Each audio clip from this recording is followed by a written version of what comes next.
नमस्कार आणि welcome Arctic एज्युकेशनमध्ये सर्वांचं हार्दिक हार्दिक स्वागत.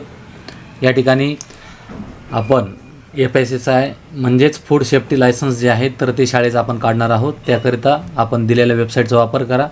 यामध्ये तुम्हाला आतमध्ये आल्यानंतर असा इंटरफेस दिसेल. यामध्ये तुम्हाला जे काही ॲप्लाय फॉर तत्काल जे आहे त्याऐवजी सेकंडचं जे आहे apply for new licence registration याला आपल्याला क्लिक करायचं आहे.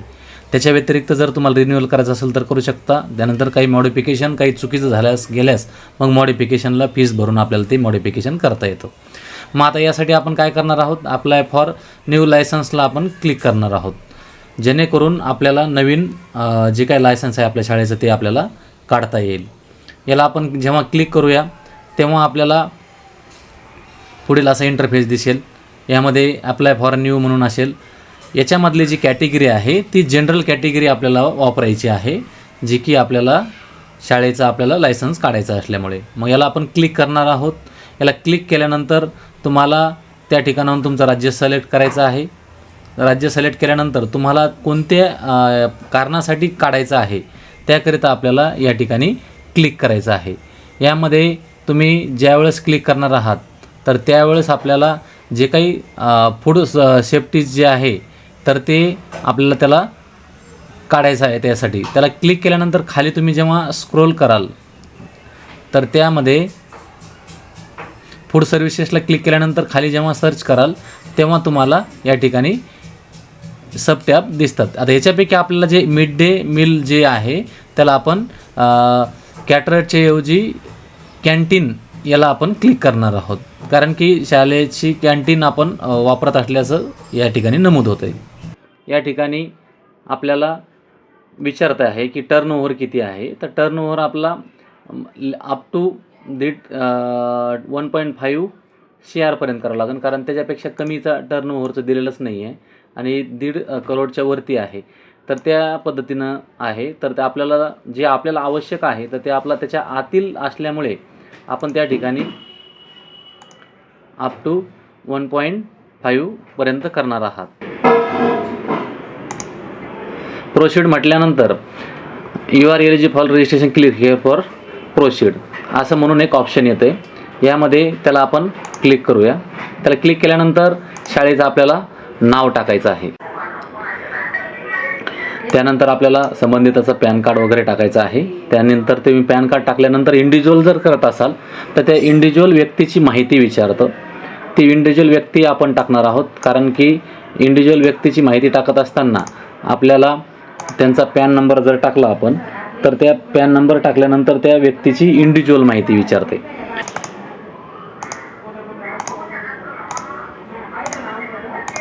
जेंडर टाकणार आहोत आपण IRB आणि सबमिट म्हणणार आहोत. त्याला सबमिट म्हटल्यानंतर डिटेल येऊन जाईल. काइंड ऑफ बिझनेस कॅन्टीन आपण निवडलेला आहे. ॲड्रेस आपला शाळेचा टाकायचा आहे. त्या ठिकाणी आपला पिनकोड वगैरे टाकून घ्यायचा आहे. सेम ॲज करायचा आहे करस्पॉन्डन्स ॲड्रेस. त्यानंतर कॉन्टॅक्ट डिटेलमध्ये मोबाईल नंबर आणि ईमेल ID टाकायचा आहे. कॉन्टॅक्ट पर्सन, त्या पर्सनचा कॉन्टॅक्ट नंबर टाकायचा आहे. नंबर ऑफ इयर वॉन्ट 2 वर्ष, आम्ही इथं या ठिकाणी 2 वर्ष 5 वर्ष तुम्ही जे काय हवं आहे ते वर्ष तुम्ही टाकू शकता. रेडी टू ईट सर्व्हिस म्हणून तुम्ही या ठिकाणी हा पण करू शकता किंवा प्रिपेअर फूड म्हणून सुद्धा करू शकता. आपण प्रिपेअर फूड म्हणजे याला अप्लाय केलं की त्यानंतर एंटर एप्लिकेशन आपल्याकडं नंबर नाही येतो, आपण ते टाकणार नाही. आपली शाळा त्यांच्यासोबत कधीपासून काढायचं आहे आपल्याला, स्टार्ट डेट, सर्टिफिकेट जर ती डेट टाकायची आहे. सोर्स ऑफ वॉटर सप्लाय विचारतं आहे आपल्याला, पब्लिक आहे की प्रायव्हेट आहे की ऑदर आहे की जे काय असेल ते. तर आपण आपल्या ठिकाणी बोर असल्यामुळे आपण प्रायव्हेट करणार आहोत. आणि जर काहीच अवेलेबल नसेल तर नॉट अवेलेबल, ऑदर असेल तर ऑदरही करू शकता, पब्लिक असेल तर नळ वगैरे योजनाची ते आहे. Whether in electric power is used manufacturing of food items. या ठिकाणी आपण इलेक्ट्रिसिटी वापरत नाही, त्याच्यासाठी आपण गॅस वापरतो, त्याच्यामुळे आपण त्याला नो म्हणणार आहे.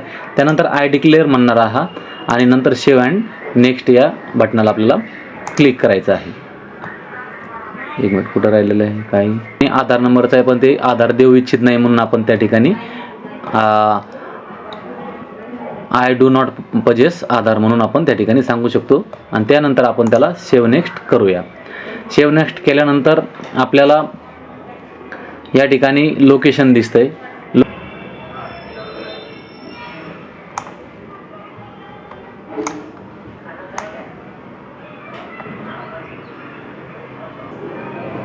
पेशन पण घेतलेलं आहे. प्रोसीड म्हणणार आहोत याला आपण. यामध्ये कॉन्टॅक्ट डिटेल, त्यानंतर ईमेल आय डी वगैरे सिलेक्ट. याला आपण बिलॉंग्स टू ऑथोराइज्ड रिप्रेझेंटेटिव्ह म्हणूया. त्यानंतर सेकंडरी काही नाही आहे. पासवर्ड आपण या ठिकाणी आपण आपला निवडू शकतो. मेल आय डी त्या ठिकाणी टाकूया. नंतर मोबाईल नंबर आपल्याला त्या ठिकाणी टाकायचा आहे. तो log in I D automatic इथं या ठिकाणी आलेली आहे आपली. पासवर्ड आपण टाकून घेऊया. कॅप्चा टाकूया. कॅप्चा टाकल्यानंतर त्याला सबमिट म्हणूया. सबमिट म्हणल्यानंतर व्हेरिफिकेशन कोड येईल. नंतर आपण एंटर कॅप्चा म्हटलं की आपल्याला मेल आणि मोबाईलवर OTP येतो. त्याच्यापैकी मोबाईलवर बघू शकता किंवा मेलवर बघू शकता. तो OTP टाकला की आपण सक्सेसफुली लॉग इन क्रिएटेड म्हणून येतं आहे. OTP टाकल्यानंतर सक्सेसफुली याला आपण ओके करणार आहोत.